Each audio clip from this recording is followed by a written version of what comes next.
Welcome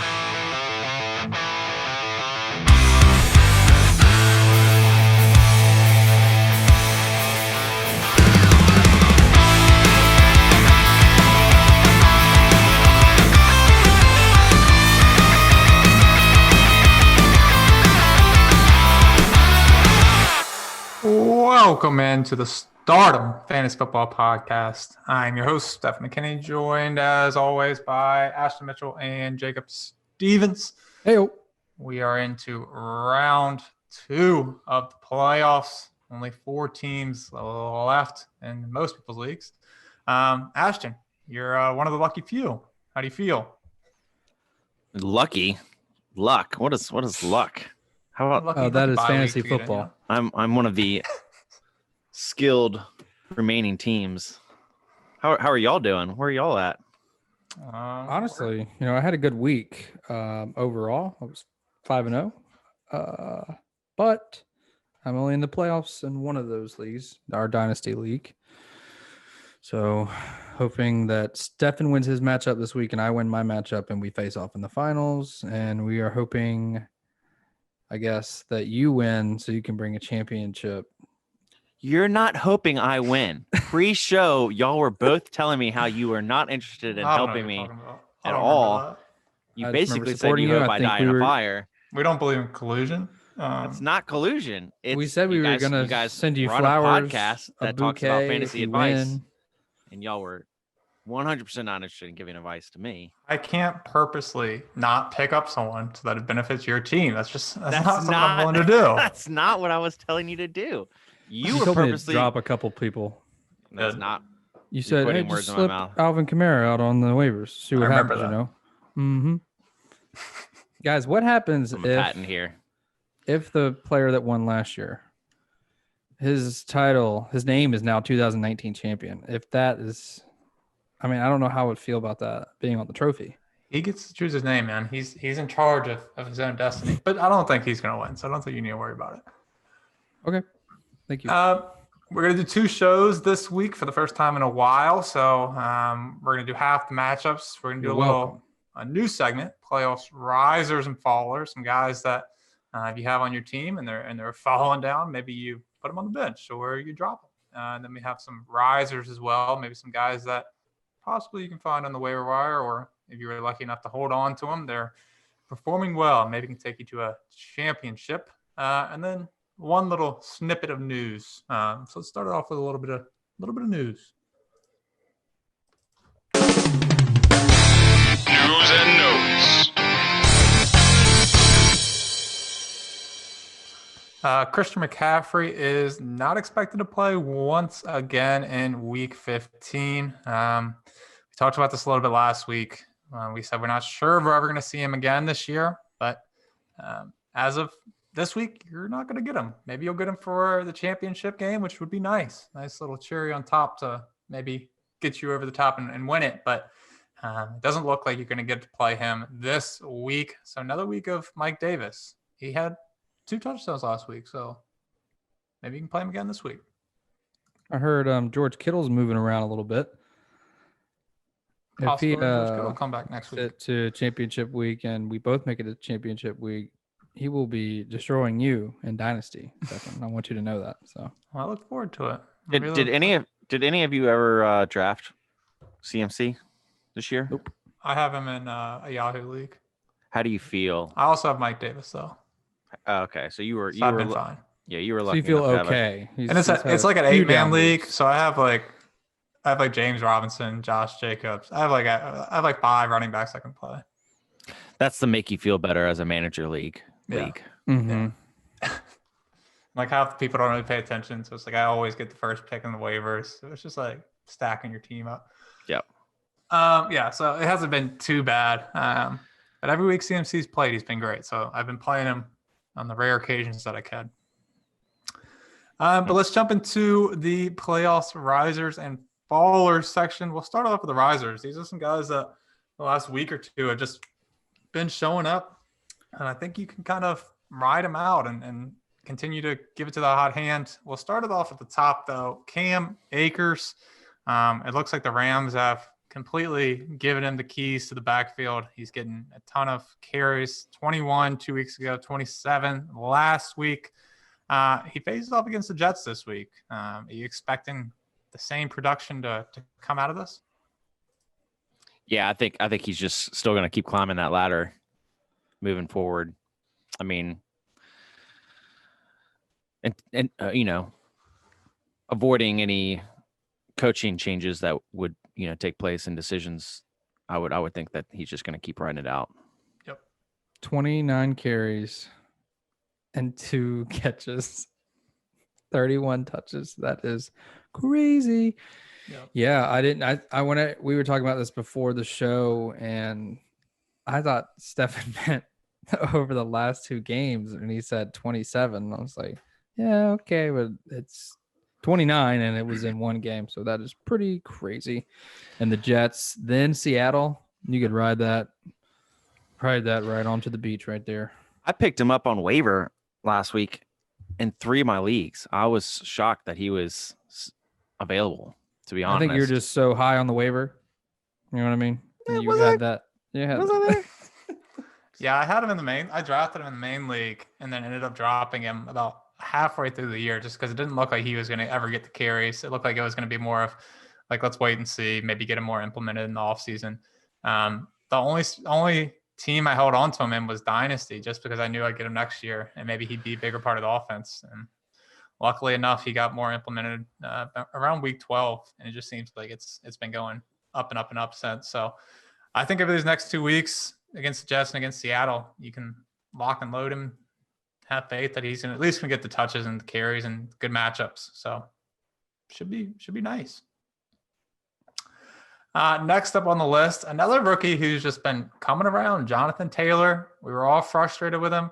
There was a couple times that we were curious whether or not we could drop him, just because there was Nyheim Hines, there was Jordan Wilkins. Everybody was kind of getting involved, and Jonathan Taylor just seemed to be slipping. But right back in week 11, where he had the 22 carries, he just seemed to get involved more and more. And in the last 3 weeks, 29 points, 21 points, 13 points, 20 plus carries in 2 of those games. He's got Houston, and then he finished it off with Pittsburgh. If he comes out against Houston and does the same thing, puts up 20 plus points, has 20 carries, it's going to be tricky when it comes to that championship game against Pittsburgh. How would you guys feel if he's coming off 3 20-point games and you got him against Pittsburgh? I'd be a little terrified, to be honest. But I think you'd have to roll him on out there, depending what your options are anyway. But I think you'd have to. He's the running back 11 on the year now. Yeah, it's pretty nice.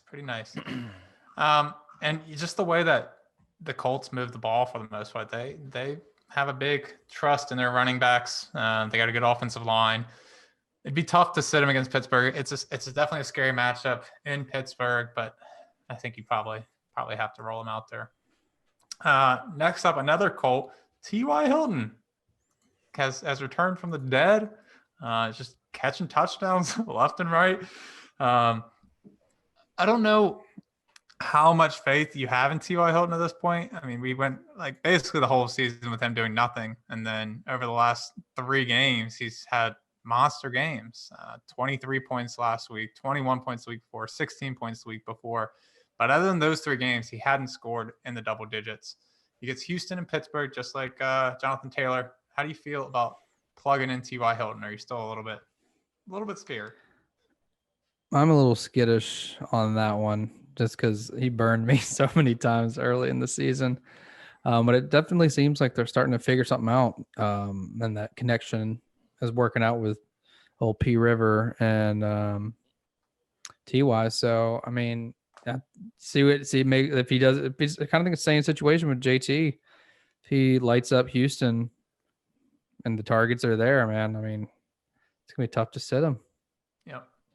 Yeah, I think this is a situation where you just have to ride it out until it fails you. Unfortunately, you're falling into the playoffs here, and every point, the championship game, every point counts. But I mean, unless you have a better option on your roster, I mean, the upside here right now, while they're in a a solid rhythm is pretty significant. So, yep. Yeah, we just saw him play Houston the week before last, and it was arguably his best game, 8 for 110 and a touchdown. It's his only 100-yard game. Yeah, and he's historically very good against Houston over the years. And honestly, I think the emergence of Michael Pittman and Jonathan Taylor benefits T.Y. Hilton, because I think to start the year, those two guys being rookies, not a lot of other like big threats on that offense. I think a lot of defenses were really trying to just lock down T.Y. Hilton as like the only known commodity on the team. But now there's a couple other guys that are getting it done. I think it's really given T.Y. Hilton a little bit more wiggle room and the chance to get open a little bit more. So as long as those two guys continue to get it going, T.Y. Hilton should be good. Next up, a guy that I never thought would be here. Just don't like his production in general. But Baker Mayfield has been pretty good as of late. He came out. I don't think any of us would have started him on Monday Night Football against the Ravens, but had a 30-point game. It was a pretty wild game. They were going back and forth in terms of scoring. But the last 2 weeks, 30 points and 28 points. He has a really, really nice schedule to finish out the year, the Giants and the Jets. Is he someone that you're considering streaming? Yes. They've just got something going in the passing game. The past 2 games, he's thrown for over 300 yards. And I'm not even so worried against. This doesn't matter fantasy wise, but unless you're in a 17-week league, but Pittsburgh, which you shouldn't be. Yeah, which you shouldn't be. We don't advise that. But Pittsburgh, say that was in the playoffs, I wouldn't even be worried about them either, considering their performance against Baltimore. So, yeah, I would definitely consider him a hot streamer right now. I agree. Yeah, I think he's someone. Given what the quarterbacks are right now, and there's a lot of like backups playing and things like that, he's probably someone that's going to be played in a lot of leagues. So I think he can play Baker, especially with the matchups he has. If he's been able to get it done these last 2 weeks, he should be good to go. And then lastly, someone who's just bursted onto the scene, someone that we've talked so much trash about over the last season and a half. David Montgomery has arguably been the best running back over the last 3 weeks. 23 points, 25 points, 22 points. Like, he's breaking off big runs. He's looking like a different back out there. He's got a great end of season here in Minnesota and Jacksonville to wrap it up. You just have to ride the hot hand here. He's running back 9 on the season, and he's missed a game. So I don't think any of us thought that David Montgomery would be a top 10 running back as we finish off the season. I had him as my start of the week last week. So, but you didn't have him as a top 10 running back for the season. That's what I said. I said that. I'm going to go. We have a post on our Instagram about who we thought were the top 10 running backs. And I don't think any of us had David Montgomery in there. Yeah, you're right. Okay. I'm sorry. But yeah, Minnesota and Jacksonville, you're playing him. He had 11 carries last week, 17 the week before, and 11 the week before that. So he's not getting a crazy amount of carries, but he's looked great. This is what we were talking about last week. That was the tricky part, though. With how he's producing, he's a running back 9 right now, and with the way that he has the matchups he has to wrap up the season, he's going to finish as a top 10 running back most likely, unless the wheels just fall off here. What happens next year in drafts? Like, where does David Montgomery get taken? Because you think, 7 or 8 running backs get taken in the first round. He's going to be an early second round pick next year. I think he's going to be in that like Joe Mixon range. Yeah, I agree. It's going to be a little different than it was this year, where you could get him in the let me see where he got drafted. 6th round. Like crazy. 7th round. Yeah. In our main league. That's crazy. There was so much hope for him last year. All the hype was around him. He was going to get all the carries. Nobody else could touch any of his carries. You will get Tariq Cohen back. But right. That's what I was about to say. Is there any question marks on the receiving work there? It could bring him down a little bit. So he might end up being maybe like a 4th round pick instead of 7th. Yeah, he has 42 receptions on the year. He's been viable as a receiving back as well. So It's gonna be tricky, I think. But we will have to see. But let's get to the fallers. A little bit more disappointment with these guys. One that we've talked about kind of since the middle of the year. We knew this was coming. Okay, yeah. We've been talking about it. It was on one. I can't remember. I think it was maybe the mid-year. I can't remember. Which one it was. Where we knew something had to give, and it has given, and it is taken as well, taking all fantasy points from this guy. It's Todd Gurley, man. Whew. Ashton, how do you feel? I mean, I still feel good about my bet, but no, I'm not interested in playing him. This was our bet per game. I don't think season wide. So Todd Gurley's at 137, and Melvin Gordon's at 133. So he's 4 points behind. 2 weeks left. Mm-hmm. You still feel good that Todd Gurley's going to wrap it up? Yeah, I'm going to stay positive with this one. Oh man, Melvin Gordon has three double-digit performances in the last 4 weeks. Mm-hmm. Todd Gurley. So my player has missed 4 games. So am I out of the bet? No. Oh. Okay. Yeah, I mean, Todd Gurley's unplayable right now. I mean, he has Tampa Bay this week. You're definitely not playing him there. I mean, he had LA. He had the Chargers last week, which was a nice matchup. Put up 4 points. Was on the field for like barely any carries. Then he wraps up with Kansas City. So I think at this point, his knee's bothering him too. So it's. Yeah. I honestly think at this point you can drop Todd Gurley. Yeah. Yep. I think he's someone that you can drop, and then maybe someone will pick him up and try to play him, and that could be nice for your team if you're going against them. So, you drop this next guy? I don't know if I'm ready to drop the next guy, but James Conner is the next big time faller. I just think the backfield of Pittsburgh, like they just non-existent. They don't really know what they're doing right now. I mean, he had 10 carries, but he only rushed for 18 yards. Like it was terrible. That's not enough yards. Now Mike Tomlin came out and said that he's dealing with a quad injury. So it's tough. He's got Cincinnati this week. So if you're going to play him, it's going to be this week because he wraps it up with the Colts for the championship week, which is going to be really tough to play him against. But what do you do with James Conner? I mean, this is a great matchup. Do you play him against Cincinnati? I think you can. I don't like honestly. the idea of playing him. I don't want to, but I think you can. I don't think this game is going to be particularly close, and there's an opportunity for him to run. But they've been throwing Benny Snell in there, so I think you really got to watch the injury and see what the updates are throughout the week. And if there's any hesitation, any sort of limit on snaps, I'd say see ya. I wouldn't say see ya. I'd say have a seat on the bench. I think he's 100% touchdown dependent in this matchup. I just don't think he doesn't look as good as he did, at the beginning of the season, where we were, surprisingly thrilled with his performance. But up until like week 9, that was the James Conner you would want. But after that, he's only had one game with double-digit points, and that was week 11 against Jacksonville. He just doesn't look explosive. He doesn't look like he's got any energy when he's running the ball. I'm not excited about starting him. If I have other options, I would definitely consider those options. So if we see, James Conner trending in the wrong direction for the rest of the week, but say he plays, but say Mike Tomlin is still saying he's got that quad injury still bothering him. Are you interested in Jalen Samuels or Benny Snell this week as, someone that could probably find the end zone against the Bengals?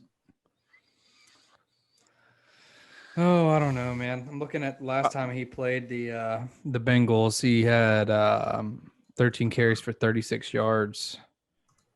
That's not great. I don't know. That's a tough one because you'd imagine they're going to be near the goal line a bunch. Yep. I think I'd play Benny Snell. Would be the guy I would play. I think on an eye test, Benny Snell looks like the better runner here. But it all depends on Tomlin and how he wants to play the ball. Now, if they're doing 2-minute rush here, I mean, that's up to how old Ben wants to call the shots because he's been the one making the play decisions. So, but we'll see. If he's got it, he's going to pass it. Most likely, he's not going to be handing it off the ball. Yep. Next up, Matt Ryan. Hasn't looked great all season, but I think we've all saw that without Julio in the lineup, you don't start the guy. It's not startable. Yeah. He gets Tampa Bay, whose pass defense hasn't been as great lately, but has a great rush defense. If Julio returns, do you have any interest in Matt Ryan, or is he basically just see you at this point? He's got Tampa Bay and Kansas City to wrap it up. I think Julio is returning this week, right? I mean, we thought Julio was going to play in a lot of these games that he's missed. So I just don't think Julio is a guarantee for really any game right now. But you still feel pumped up with that matchup against Tampa Bay and then Kansas City, even though Tampa Bay has been kind of giving points away for free?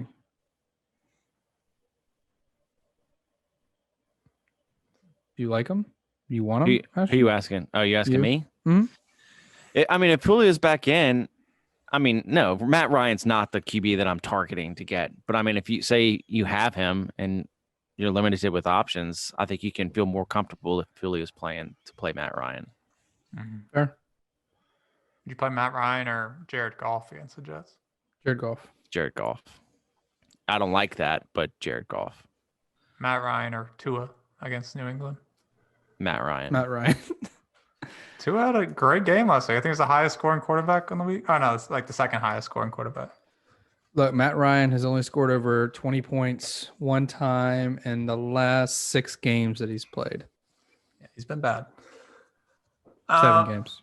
The other quarterback that's really been falling off, Cam Newton. He's been either will give you nothing or he's been pretty good. But against the Rams last week, he had 4 points. Against Arizona in week 12, 3 points. He had negative 0.18 against San Francisco. So it's like you get some good weeks, you get some bad weeks. It's all relying on if he can rush in a touchdown, basically. But he gets Miami this week, which has been a tough defense. Then he wraps it up with Buffalo. At this point, do we just realize that Cam is boom or bust? Like, he can give you very little points. So if you're in the playoffs, I don't think you take the chance on Cam just because he can totally lose the game. No. He's not passing the ball. Instead of Cam. He's not passing the ball enough. It's just not. It's way too reliant on the rushing. Yep. And the offense as a whole isn't moving well enough for him to get into that and getting those opportunities. So, see you, Cam. Superman with his kryptonite. Let's get to 2 wide receivers real quick. Some guys that have been pretty reliable as of late, but had very disappointing and I think telling games last week. We'll start it off with Deontay Johnson. Finished 4 for 40 against Buffalo. Was benched in the first half for drops. And it wasn't the first time we've seen drops out of Deontay Johnson. It seems like it's been over the last couple of weeks where he's been dropping wide open passes. But the way that they involve him, like in general, it's hard to not play Deontay Johnson. I mean, his amount of targets over the last 8 or 9 weeks has been pretty remarkable. Yeah. The entire season. Yeah. Really? He's had 3 games under 5, and all the other ones, except for one, have been over 10. That's crazy. Yeah. I think you might just have to write it off the game last week. Say, Mike Tomlin was just, making him realize that you can't drop the ball. They're setting up plays for him. They're getting him involved all over the field. Against Cincinnati, I hated that text. They didn't have the gift for it, which was the disappointing part. You got to search the internet sometimes. You can find it. Tomlin put his foot in his mouth. I mean, when you tell the media, hey, look, if you start to drop passes, he had to do it. You're going to get benched. And then Deontay Johnson, who's their best receiver, goes out there and drops the first 4 passes that are coming his way. And then they lose. I mean, you just can't do that. So I needed Deontay Johnson. He was my last player in my league that you guys were laughing at me about. Don't recall. I needed him to get less than 10 points, just less than 10 points to win. And I'm like, I lock him in. I'm like, oh, he's got this. I thought I had the win in the bag. You need more than 10 points? What's that? Is that more than 10 points? No. Well, originally it was less than 10 points. Then the team that I was playing I forget who they had, but they went off. And then it became more than 10 points. I think I needed 11 points to win. Oh, okay. Got it. And then at the end of it, which the Washington touchdown, who Washington went in to replace Deontay Johnson, should have been Deontay Johnson catching the ball for the touchdown, which would have gotten me the win. Yeah, but would he have caught it is the question. Dude, when he came back in the game, he didn't drop anything. Johnson. I think you could have sat him for a quarter, not half the game, not more than half the game, and he would have been coming back in fine. Maybe even just a series, I think he just needed a reset. Just let the man collect himself and then come back out and play. Because when he came back in, spanking, not timeout. He was totally explosive, dude. I was beyond furious in this matchup. He does lead the league in drop passes right now. How many? He has 9 drop passes on the year, which doesn't get it done. So I've never dropped it's that not many. No, it's not great, but he's their best receiver. You know what I mean? Like, I don't know. I think you have to make an adjustment, but I think taking him out for more than half the game was a stupid move. They lost the game. Lost the game. Yeah, it was tough. But I think you still can play Deontay Johnson here against Cincinnati and just say that was a freak accident. Hopefully it's back to normal. The other wide receiver I wanted to bring up and get y'all's take on, Adam Thielen. I don't know what happened to him, but last week he just didn't show up. 3 for 39 on 4 targets. But, I mean, leading up to that, he had 3 great weeks in a row. Is the wide receiver 10 on the year. He gets Chicago and New Orleans to wrap up the season. Do you have any hesitation to continue to put Adam Thielen in your lineup based on last week, or just based on what he's done all year, you continue to play him? I'd play him 100%.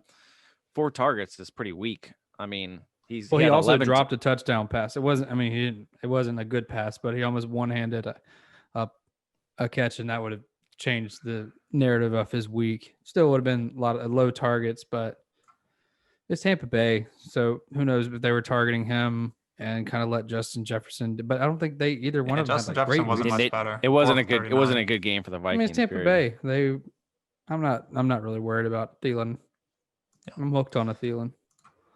Yeah, it was all our boy Big Irv was getting it done. So last time he played Chicago, he put up 18 points. So keep that in mind too. Yeah, Adam Thielen, I think, just gets it done. So as long as they're passing the ball, I think Adam Thielen should be just fine. I think you write that game off and move on. But that does it for our risers and fallers. There's a lot of other guys that we could possibly bring up here, but those are the big ones of name. Let's get into the first half of matchups. If you don't hear your matchup on this episode, we will have it on the later episode this week. But we're going to do the first half. Let's start with the Thursday game. We got the LA Chargers taking on the Las Vegas Raiders. We'll start on the Chargers side of the ball. Justin Herbert's been a little, I don't want to say disappointing, but it hasn't been quite Justin Herbert that you've seen for most of the year since he's been the starter. You're still playing him against Las Vegas, I would assume, correct? Yep. Yeah. Austin Eckler's been great. Keenan Allen has been arguably the best wide receiver in fantasy as of late. But what about Mike Williams? Any interest in Mike Williams against the Raiders? I don't think I think it's going to be – there's a chance he doesn't play, which is also going to bring down Herbert a little bit. I think he played 2 snaps on Sunday, which hurt a lot of people, including me. But he's listed questionable right now with back issues, but yeah. So, like I said, he had 2 snaps. I think he'd be the one that I would not start of the Chargers, but I think you can fire up pretty much everybody else. Let's move over to the Las Vegas side of the ball. Derek Carr, we talked about all year. He's been either great or terrible, just like kind of Cam Newton status.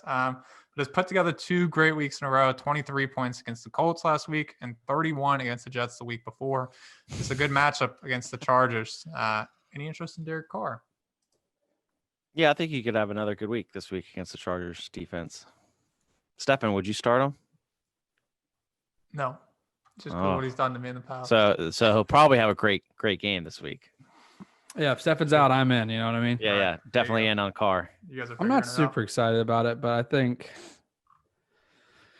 you can stream him.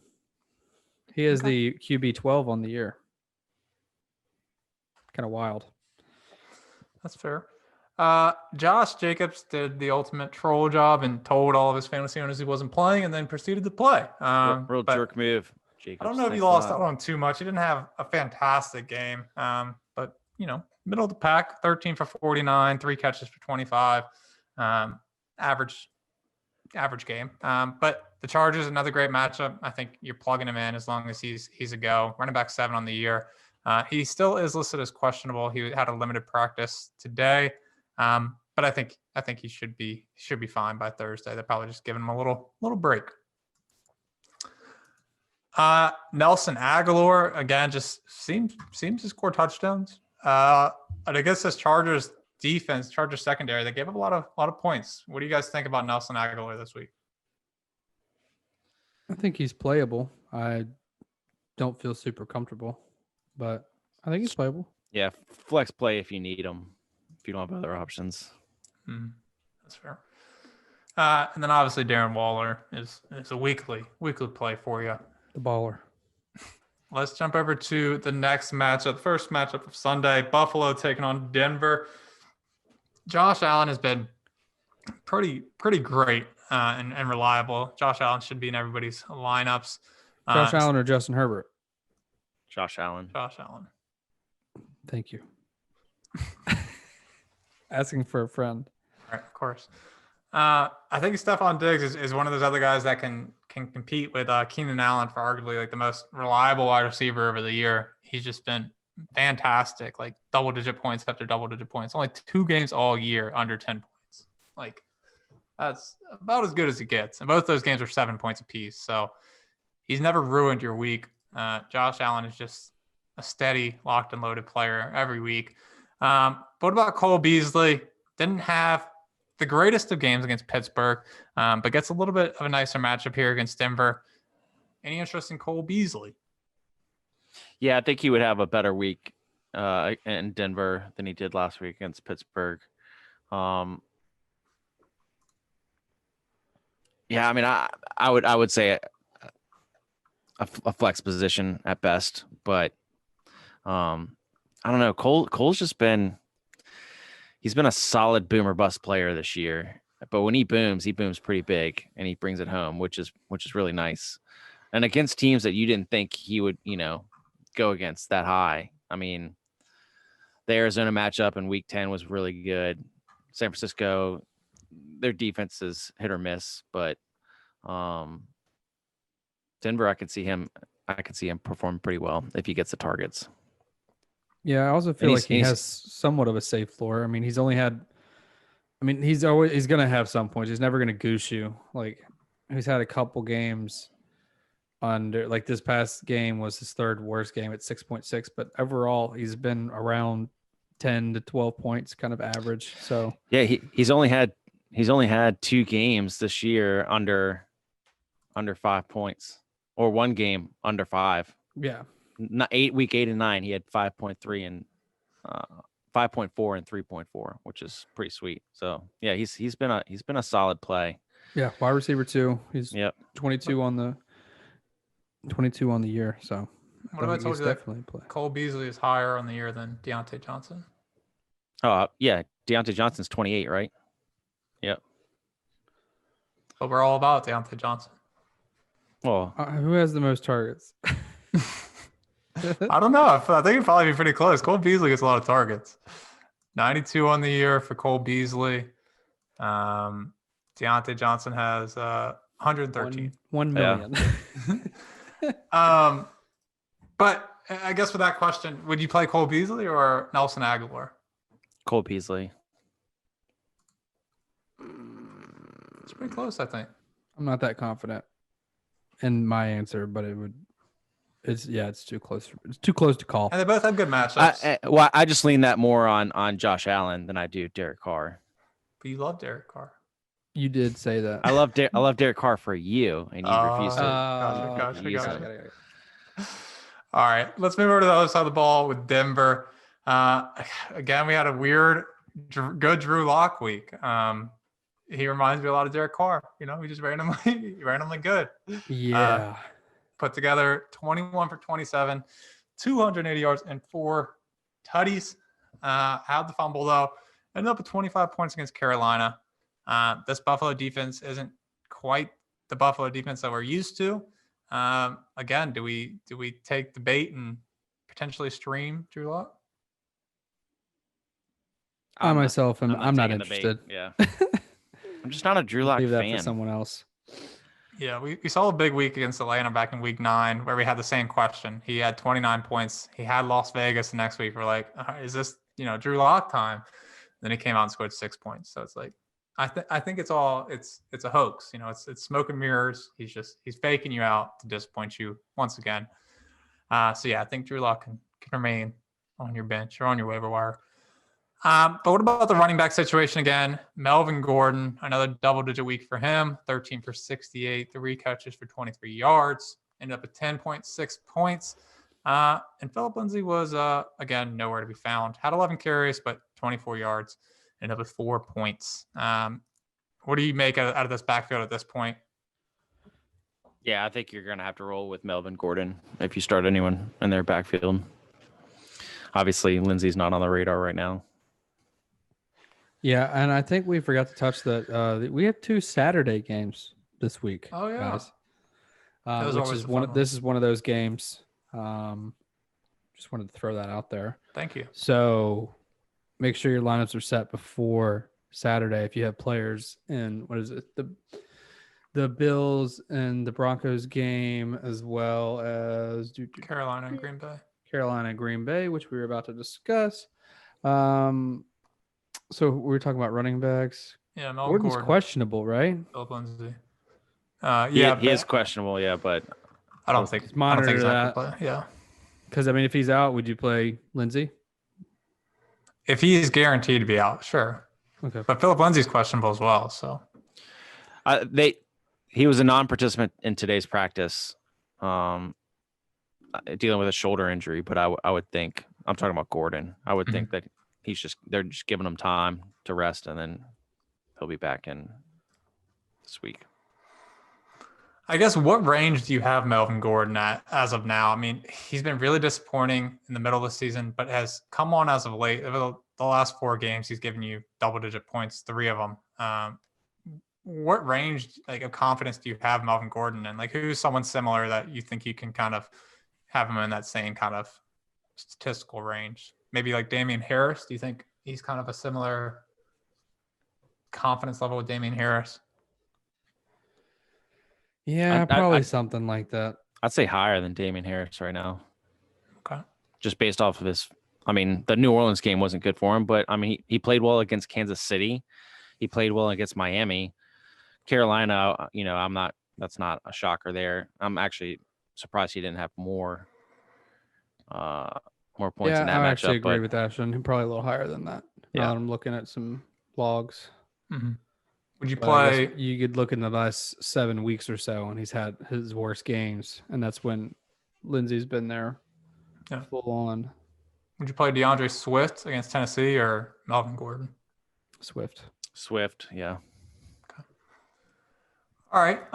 What about the wide receivers for Denver? Tim Patrick, Jerry Jeudy. I'm avoiding Noah Fant at this point because he's just a made-up person. He plays a couple snaps a game and then leaves randomly. The glass man. Sure. Any interest in any of the receiving options for Denver? Tim Patrick has been decent. I like Tim Patrick. I think he's their go-to in that offense. You just don't know which offense you're going to get. Exactly. But I think he's like a low-end flex play. Fair. What about KJ Hamler coming off 2 for 86 and 2 touchdowns? What else has he done for me? He had a touchdown earlier in the year. It's so inconsistent. In deeper leagues, maybe a flex? Maybe. Desperado. Okay. Deep leagues. 2 of 3 targets for 86 yards and 2 touchdowns. Hey man, 2 catches. Playability. Yeah, I guess Hollywood Brown doesn't do anything more. He always gets like 2 or 3 catches per touchdown. Well, that's Ashton's boy. Don't come at me. He's had 3 games where he's been a consistent touchdown. Yeah, what does his receptions look like in those games? Yeah, well, I'm not worried about that. This is the playoffs. I just want a touchdown. KJ Hamler gets you touchdowns too. KJ Hamler got me a touchdown. That's it. No, he got you 2. 2 touchdowns. Well, actually, he didn't give me anything because I didn't play him. I wasn't in that position where I needed to play him. Should have played Good. him. Stay out of that position. All right, let's move over to the next the Miles matchup. Sanders of wide receivers. The Saturday night game, Carolina and Green Bay. On the Carolina side, they didn't have DJ Moore last week with the COVID restrictions, but they should get DJ Moore back this week. Robbie Anderson and Curtis Samuel both had decent little games. But what do we make out of these wide receivers against this Green Bay secondary? I'm not too interested, honestly, but I think Robbie would be the play. Yeah, I think they remind me a lot of Pittsburgh's receivers. Like any of them can kind of have a good game every now and again. But I mean, Curtis Samuel's just been good since the middle of the year. Like all double digits games except for Tampa Bay in week 10. They just use him like in so many different ways. I think Curtis Samuel's the safest. Does it change if McCaffrey plays? Well, he's out, right? He's already officially out. McCaffrey's out right now. Yeah. Okay, so I lied. Yeah, I'd say Samuel. You said DJ Moore is coming back this week? Yep. Yeah, he's had positive tests already, so he should be good to go. He's expected to be activated from the COVID list. I think tomorrow, or at the latest Thursday. So he should be fine. Does that change things? I would say with DJ Moore out that I would definitely lean on Curtis Samuel, but with DJ Moore coming back in, I think he's gonna take away from opportunities there. So I don't know. That's a tough call. Really a mixed bag. I mean, it's just a tough secondary as it is.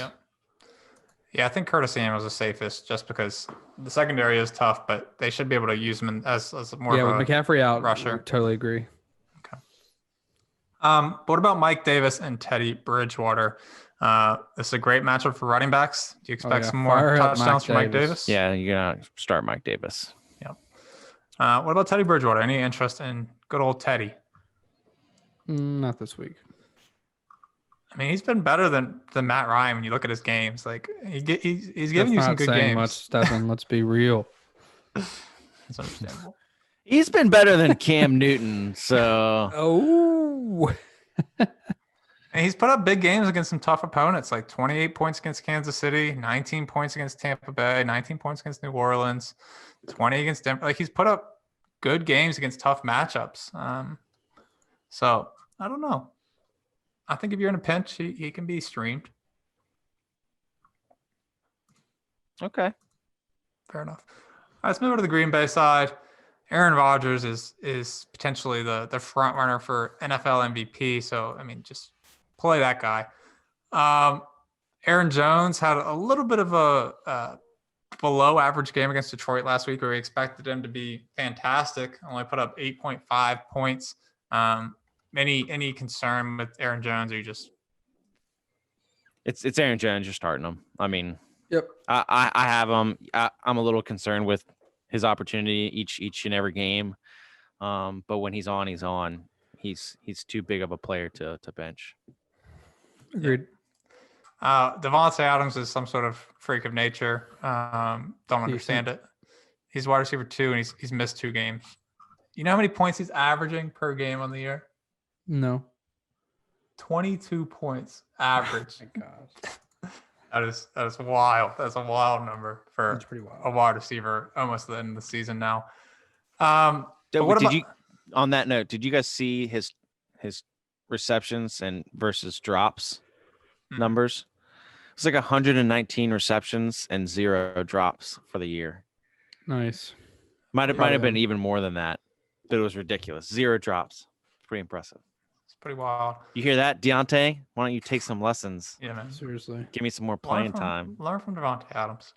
But what about the other 2 guys here, Allen Lazard and MVS? MVS had a great touchdown. He's either making like highlight plays or he's just everybody hates him. So it's like I'm not touching MVS. Won't do it. No. MVS. I'm done Lazard, with MVS. Maybe a deeper flex. Lazard's been disappointing since he's come back. 2 points last week, 6 points the week before. Was it 2 points this past week? I thought he had. No. Okay. Yeah, 2.9. Yeah. Yeah, that's not good enough for me. It's not gonna cut it. Yeah, I mean, one of these guys will probably score, but are you willing to take that chance?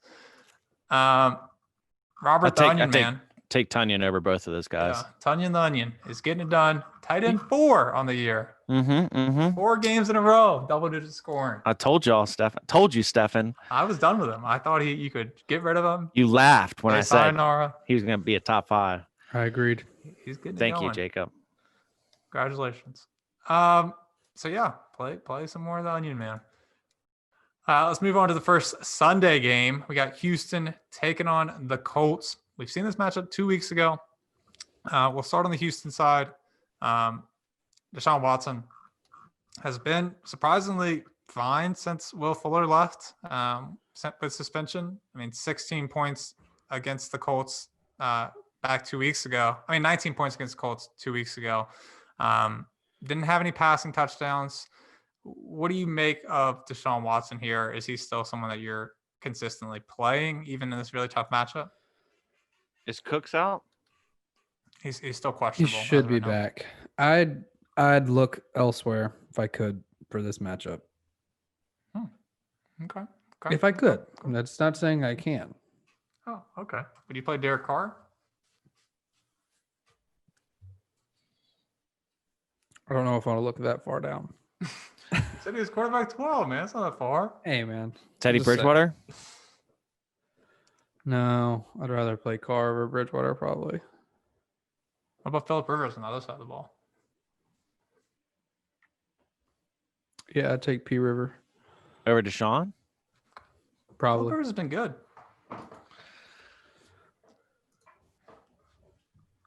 Do we have a wager here? You feeling bold, son? You want to go for the handlebars?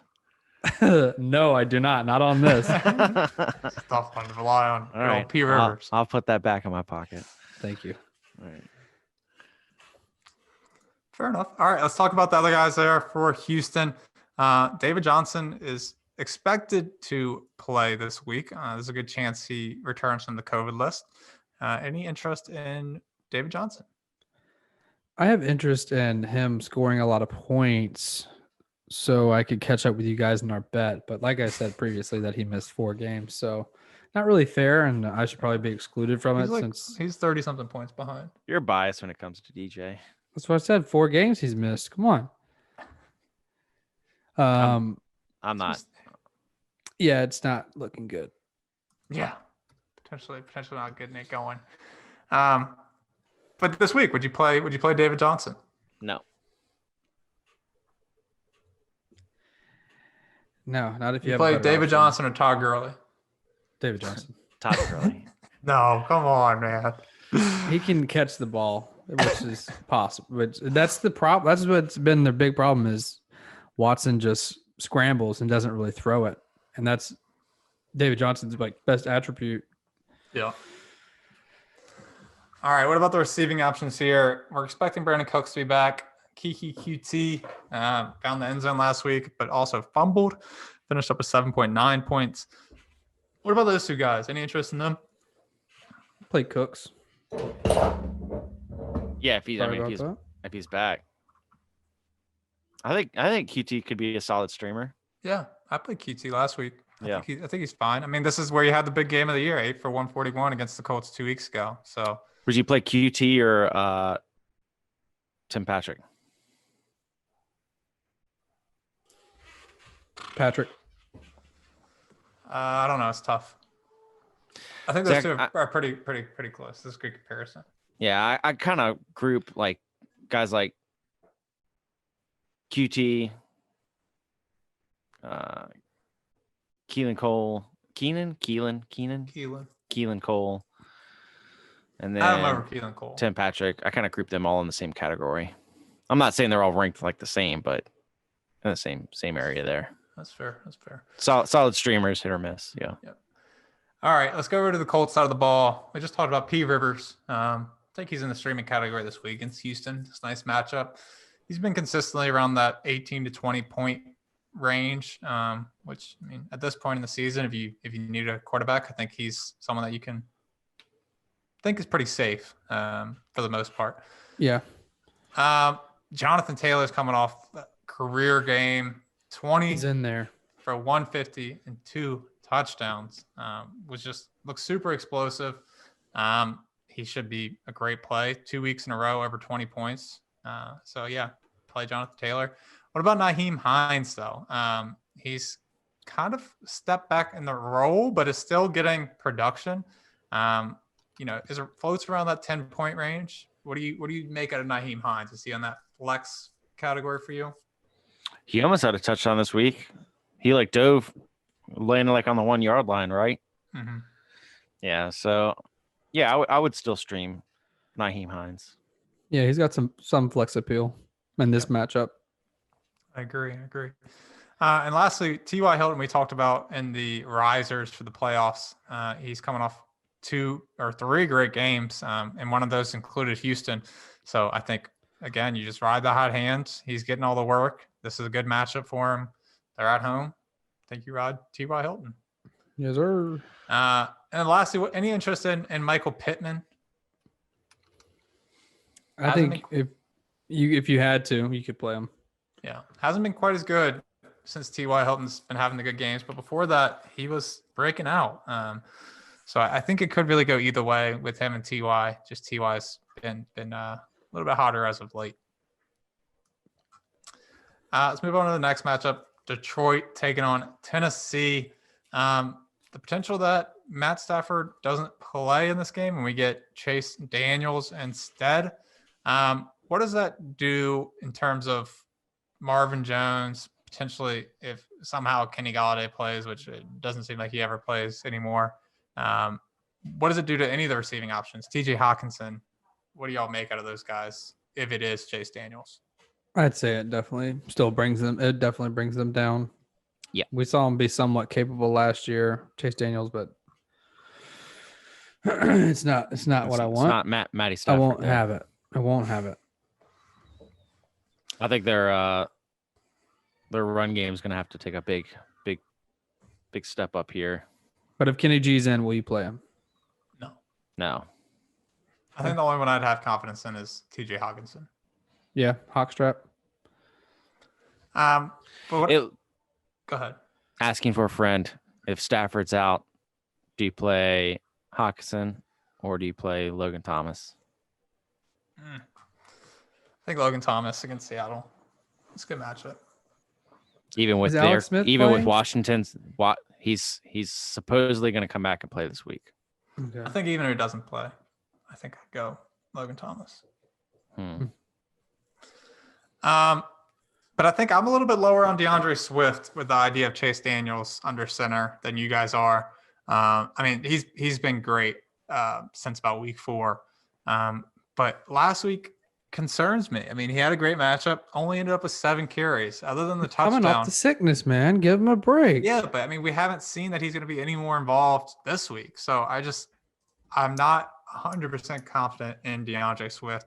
I would be looking for better options if possible. I mean, you just have a lot going against him. You don't know what his snap count's going to look like. You don't know how many carries he's going to get. Plus, you have a new quarterback. So you would expect Tennessee's defense to really be locking down DeAndre Swift if he is the biggest threat to him, and giving Chase Daniels more of the reins to take over. So that kind of concerns me with DeAndre Swift. I think his potential is kind of limited this week. I believe in him, and I believe he will have a touchdown this week. Okay. Yeah, I think. I mean, I get what you're saying, Steph, and I totally understand that. I just think, given the situation, I think they took it easy on him last week, get him readjusted back into the game, and then I think this week they're going to have to step it up and they're going to use him a lot more. Okay. I pray to God that's the case. Would you play He Swift? still had 11 touches, which was double APs. Yeah. Yeah, but 11 touches for a guy that you're using as a running back 1, running back 2 isn't promising. It wasn't his fault, okay? I don't care whose fault it is. The way the game went, all right? Would you play Mike Davis or DeAndre Swift? Mike Davis. Mike Davis right now. That's close. Fair. I'm leaning towards Mike Davis. Okay. Let's move over to the other side of the ball with Tennessee. Derrick Henry, I mean, the guys, we told you guys when he gets to the playoffs, he's going to be just absolutely unstoppable. Has the easiest playoff schedule of anybody. The time is nigh. Coming off 35-point game against Jacksonville. Just monstrous, 200+ yards rushing, just dominant. If anyone out there played Derrick Henry and won, let me know. I know played against him. I played against him and lost. It was disappointing. Mm-hmm. And I had Jonathan Taylor, who had a great game. So, but let's talk about some of these other options here. What about Ryan Tannehill? Has been play him middle of the pack. You still play him against Detroit? Yeah. Okay. What about AJ Brown and Corey Davis? AJ Brown, he's coming off a great game. He was my start of the week last week. Had a great game. Good call out of you. Thank you. Proud of you. Corey Davis, on the other hand, was very disappointing. 3 for 34 and a fumble. Any interest in Corey Davis once again here? Yeah, I liked his performance this year. Yeah, I mean, I think that's just a rough game for him, and he's got to bounce back against a weak Detroit defense. Yeah, I agree. I think he's still in that flex range for you. Can have a big game. Stefan, I do think it is interesting that you were trashing DeAndre Swift after he was your starter of the week last week at running back. Well, yeah, I agreed that he should have been a great play, but he didn't get as much production as I wanted from him. Just wanted you to know what you said. Now he's bitter. Yeah, but now I've seen him return. He had an okay game, 13 points, not bad. You just said you hate him and you would never play him again. I don't like him this week. That's what I'm saying. You'd play Todd Gurley over him. No, I definitely would never do such a thing. That's the threshold of hate. Yeah, exactly. What about Jonnu Smith? Has kind of just disappeared from fantasy. Last week he was disappointing, 2 for 20. But you get Detroit, good matchup. It's not a great matchup for tight ends for whatever reason. It's top 10 hardest matchups for tight ends for whatever reason. And it's probably because they're just giving it up every other way to wide receivers and the running backs. But the only thing that he's gonna do is maybe catch a touchdown, and that'll be it. He'll have about 5.6 or 6 points. Like there's no ceiling, only floor, and then the floor is lava. That's just how it is. I hear you. Mm-hmm. Mm-hmm. Yeah, I mean, tight ends are tight ends. You got to play them. Let's move over to the next matchup. Chicago taking on Minnesota. This should be. Oh yeah.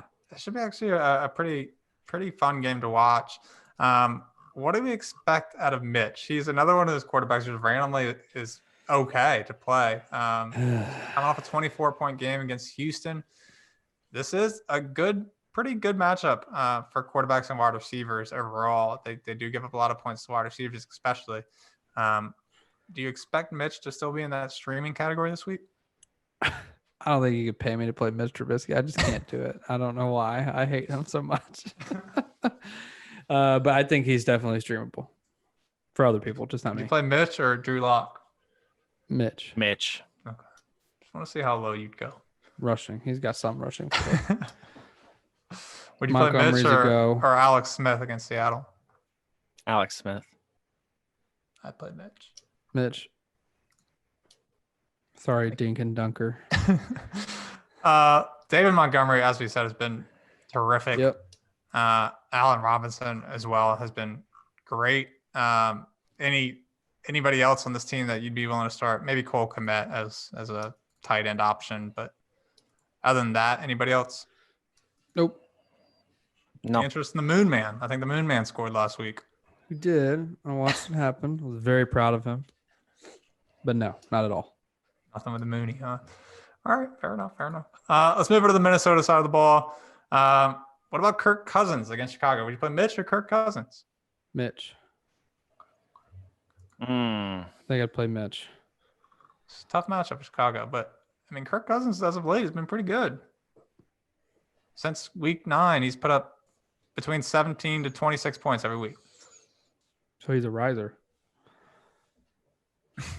He's got two tough matchups, Chicago, New Orleans, though. Yeah, I'd still say Mitch. Okay. You? Fair. I think I go Mitch for the matchup. I'll go Kirk just to be different. Just to be different. Washington, Homer. I get it. Sure. I don't know. You're playing Dalvin Cook, obviously. Adam Thielen and Justin Jefferson. I think you're playing them. They had bad weeks, but you still believe that they can be great. And then just keep an eye on Dan Bailey because he missed a lot of field goals this week. Negative 3 points. It's the first time I think I've ever seen a kicker in negative scoring. Just, pretty wild. Wasn't his week, that's for sure. Very disappointed because I love Dan, but Dan the man. He used to be the man. Yeah, not anymore. Let's move over to the next matchup. Seattle taking on Washington, the one that Ashton's been waiting for to give us any glimmer of hope that Washington could possibly win this game. But we'll start on Seattle side. This is a surprisingly tough matchup with Washington's defense. They've been fantastic as of late. Ashton, just take that while you can, okay? Mm-hmm. Enjoy the positive talk about Washington. I'm getting some audio. Can you repeat that? Was it a tape recorder? Yeah. I'll stop recording right now. You're still playing Russell Wilson in this matchup, even though Washington's been good. Russell Wilson is too good not to play him. I think you should still throw him in there. DK Metcalf, Chris Carson, Tyler Lockett. I think they're all guys you play. I think the only one that you'd be kind of on the fence about is Tyler Lockett. He hasn't been that's what I was about quite to as say. good. But this is a really, really tough matchup for wide receivers. Are you still playing Tyler Lockett as a flex? Think about avoiding him this week. It doesn't feel good. He's got the great boom bust, but he has been just busting a lot. Yeah, that's true. I actually think this is a game where you could probably consider playing him. Okay. Who else we got here? Nobody else in Seattle that I think you're considering. Let's move over to the Washington side of the ball. As of now, it looks like it's going to be Alex Smith, but there is still the potential that he doesn't play and you get Dwayne Haskins. Does who the starting quarterback is change anybody, like your opinion on anybody for this week? I honestly think it affects Terry McLaurin in a negative way if Alex Smith is back in. Okay. Since Alex Smith has come in and taken over the reins, Terry has had to take a step back.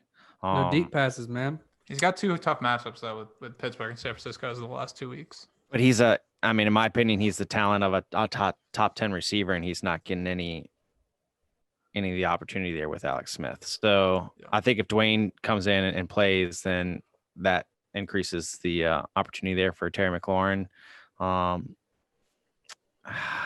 But if Alex comes back, I think you're looking at better options with Logan Thomas and J.D. McKissic. So it really just kind of depends on which way they're going to go, and I think it's going to be Alex Smith coming back in, from what I've read. Yeah, I mean, I'm looking at Terry's year so far, and when you really look at it as a whole, like he's had 3 bad games, right? Mm-hmm. Yeah, he's had the Rams, Pittsburgh, and San 2 Francisco. of them just happened. Yeah, I mean those are arguably the toughest matchups against wide receivers. You got Richard Sherman, you got Pittsburgh secondary as a whole, you got Jalen Ramsey. Like those are really, really tough matchups. But other than that, I mean, he's been pretty great. So I think against Seattle's secondary, who's just terrible, I think you play Terry McLaurin. Don't have any doubt. But regardless who the quarterback is. Yeah, I'm still playing. I'm just talking about overall what you think. Efficiency. You know what I mean? Sure. So okay. What about the running backs, J.D. McKissic, Peyton Barber? Any interest this week in those 2 guys? Possibly McKissic. I mean, especially if you're a Gibson owner and you need help at running back, as I do. I can't get especially McKissic. half point and full point PPR. Yeah, McKissic's not available for me right now in my leagues, but I did pick up Peyton in one league, but I put him in a bench spot, so just desperate times. Yeah, he's been very inefficient when he is out there. Yeah, I'm not excited about playing Peyton Barber. Yep. Could he find the end zone this week? Yes. I mean, not Carolina. Seattle's defense has not been great against the run or the pass. They've given up a lot of points defensively. So this could be an opportunity for Peyton Barber or McKissic to find the end zone. But I'm not playing either one of them very confidently. McKissic over Barber for sure, but okay, still nervous. Fair enough. And Logan Thomas again. You can play him, no worries. Let's move over to the last matchup of the day. We'll talk about New England taking on Miami. We've talked about Miami's defense as a whole has been pretty good overall. What do we make out of the options for New England in terms of the fantasy? What about Cam Newton? Is he in the streaming category? He's been up and down all year. Just really relying on the rushing upside. No, I'm not touching Cam. Okay. What about Damian Harris? Any interest in Damian Harris this week? Oh, I think he's a deeper flex option. I wouldn't be too excited. I'm probably going to give you maybe 8 points, kind of that range, 8 to 10. I mean, I know you're a big fan of him, Stefan, so you tell me. I play him over Todd Gurley. I play anybody over Todd Gurley. I'd be cautious with him this week too. He's still, dealing with that back injury. So would you play Damian Harris or J.D. McKissic? McKissic against Seattle. That's the same. I think they're in like the same range of each other. I think so too. McKissic's got a great matchup. McKissic's healthy. But Damian Harris is a better player, is more talented. So I think, New England's going to have to have some sort of offense, and Damian Harris is the only guy that really has given them that as of late. But yeah, I don't know. This matchup's going to suck. Let's be honest. That's true. And then lastly, what about Jakobi Meyers? Has kind of just been meh as of the last 4 games. Cam Newton just hasn't been able to pass the ball. Are you still having any faith in Jakobi Meyers? No, I'm not touching New England's offense. Yeah, I'm not too excited about it. I don't really want him. Okay. Miami's been solid all year, so. Yep. All right, let's move over to the Miami side of the ball then. Tua's coming off his best game of his career against Kansas City, which was a tough matchup. But he threw for over 300 yards, had 2 touchdowns passing, another touchdown on the ground. This is the best we've seen Tua look. But he draws a really, really tough matchup in New England, whose defense against the quarterback has been pretty solid. Any interest in streaming Tua this week? No, not for me. Possibly. Okay. Yeah, coming off a good game like that against Kansas City, I think you could stream him. That's fair. All right, let's talk about this running back situation. We don't really know who the starter is going to be as of right now. I think they're projecting Ahmed to be the guy, but he hasn't played since week 11. So I don't know how much faith you can really have there. Lynn Bowden Jr. came in and had a great game in terms of receiving, but didn't really have any impact on the ground. Was 1 for 2 yards on the ground, but had 7 catches for 82 yards against Kansas City last week. DeAndre Washington was involved, had 13 carries. Are you interested in any of these running backs against New England? I think you have to look at consistency here, and he's only given you 2 games throughout the season that have been relevant. So if you're going to pick him up and use him, now would be the time. But I wouldn't go in there thinking he's going to put up another double-digit game point, Yep. Yeah, I agree. Performance. Hope for the best, but expect the worst situation. That's fair. What about Devontae Parker? Still listed as questionable. Had that hamstring issue. If he plays against New England, do you have any interest in him? Old Devontae. It's been a sad story this year. I'd probably still start him. And not unless I have another. I'd pivot if I could. I would say that. I would pivot if I could. And then I think the most disappointing thing, Mike Gesicki was having a day before he got hurt. Had some of the craziest catches. Just overall, these last couple of weeks, he's had some phenomenal catches. He's one-handed snagging. He's doing all kinds of crazy stuff. But got banged up in the last couple of minutes against Kansas City. But the last 3 games, he was on a great streak. It doesn't look like he's gonna play. He's trending in the wrong direction. But in the slight possibility that he does play, you still have faith against New England with him? Yeah, tight ends are tight ends right now. Yeah. Fair enough. He's been good. Well, that does it for the first half of our matchups. We'll do the second half in the Thursday show. But if you guys don't have anything else, make sure to check us all our socials out: Facebook, Instagram, Twitter. Find us on Spotify, Apple Podcasts, Google Podcasts, YouTube, all over the place.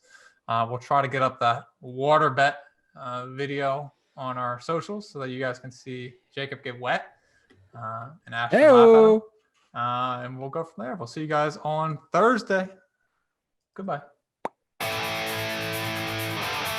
See ya.